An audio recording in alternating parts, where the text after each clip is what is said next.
Today, we're going to dive into a topic that hits every single one of us at work: communication.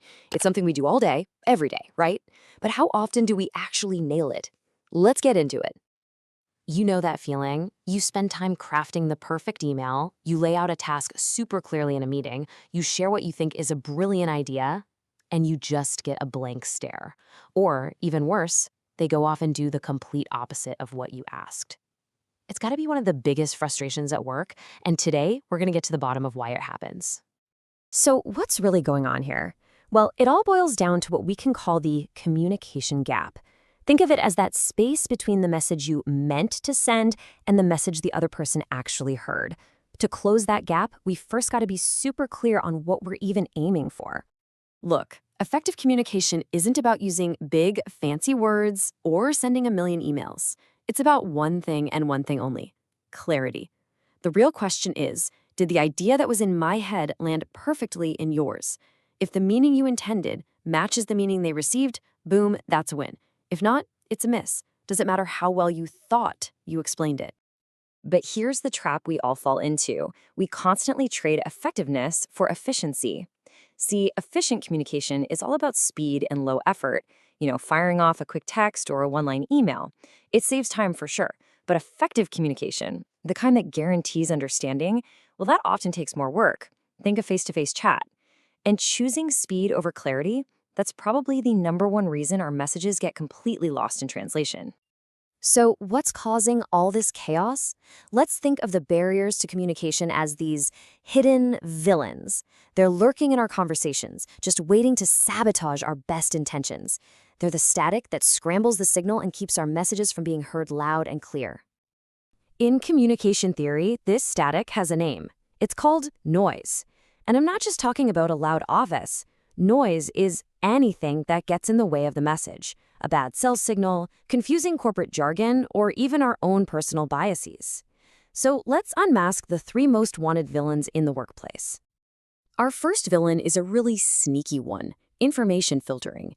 This is when people intentionally, let's say, tweak information, usually to make it sound a little better or to tell somebody what they think they want to hear. And you see this most often when people are talking up the chain to their bosses. And this quote from Tom Peters just nails it. He called filtering management enemy number one. People do it for all kinds of reasons, maybe out of fear or a desire to please, or just to cover up a mistake. But the result is always the same. Leaders end up making really bad decisions because they're working with bad information. Okay, next step: poor channel choice. Every message has a perfect channel. If you're dealing with something complex and sensitive, like a performance review, you need a high-richness channel. That means face-to-face. Trying to handle that same conversation over a low-richness channel like email is just a recipe for disaster.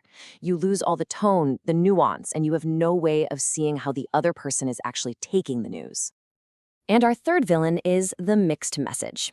This is when your words say one thing, but your body language is practically screaming something else. Just picture a manager saying, "My door is always open," but they're sitting there with their arms crossed, staring at their computer screen. Which message are you going to believe? The words or the body language? Yeah, I thought so. And the power of these nonverbal cues is just huge. Research actually suggests that up to 55% of a message's impact comes from those nonverbal signals. So when your words and your body don't line up, people will almost always believe your body. The big takeaway here: it's not just what you say, it's how you say it. Okay, so we've met the villains, but how in the world do we defeat them? Well, the most powerful weapon in our entire arsenal isn't about talking, it's about listening. So let's unlock the superpower of active listening. Active listening is not just waiting for your turn to talk. It is a real, conscious effort. First, you've got to focus on the actual content. Then, listen for the feelings behind the words. And when you hear them, acknowledge them. Next, pay attention to all the cues, verbal and nonverbal. And finally, this is the real game changer: paraphrase and restate. Just saying something like, "Okay, so what I'm hearing is," does two things. It confirms you understood, and it gives the other person a chance to clarify. It's magic. Now, this superpower is absolutely essential when you're giving feedback. To make sure your feedback is constructive, not destructive, you have to be specific. So instead of saying, "Your report was bad," try, "The introduction in your report felt a little unclear to me." And be descriptive, not judgmental. Describe the action, you were 10 minutes late.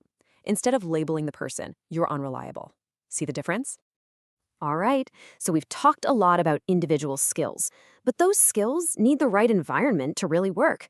See, great communication isn't just about what we say, it's also about the culture and, believe it or not, even the physical space we create. Our environment is sending messages all the time without saying a single word. There's a whole field of study on this called proxemics, basically how we use space. A massive desk between you and your boss, that creates a barrier, a sense of hierarchy. But a round table, that invites collaboration. Your office layout is always communicating something, whether you intend it to or not. Ultimately, the goal here is to build a culture of trust, and you do that through transparency. This just means leaders are honest and open with information. When people feel like they have the whole picture, it kills rumors, it reduces fear, and it completely defeats that villain of information filtering we talked about earlier. Trust is the absolute bedrock of effective communication. Whew, we have covered a lot of ground, from the villains that wreck our messages to the superpowers we can use to fight back. So let's wrap all this up into a practical toolkit that you can start using right away. So, what's in our communication toolkit? First, remember to choose clarity over speed when it really matters. Second, keep an eye out for those villains, filtering, bad channels, and mixed messages. Third, practice your superpower of active listening. It's a skill you can totally build. Fourth, use that skill to give feedback that actually helps, not hurts. And finally, remember that it all comes down to building a culture of trust through transparency. Look, mastering communication is a journey, not a destination, but it always starts with one small step. So looking at this toolkit, what's the one habit, the one small thing you'll commit to changing starting today to help close your own communication gap?